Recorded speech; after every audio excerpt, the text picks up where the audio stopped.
dapat ang iisipin ko o dapat ba na wag na lang? Tuwing gabi ka lang nagte-text, message ko walang effect.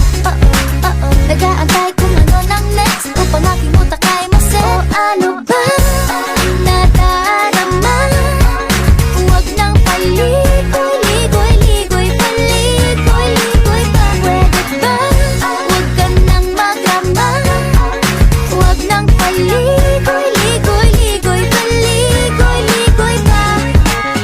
Kwento-kwento ka tungkol sa bagay-bagay. Pag-usapan naman natin tayo medyo bagay. Ngunit mabagal ka, di mo maisipin sa bagay. Kunting tiis na lang, malapit na akong magbabay. Ano ka ba naman?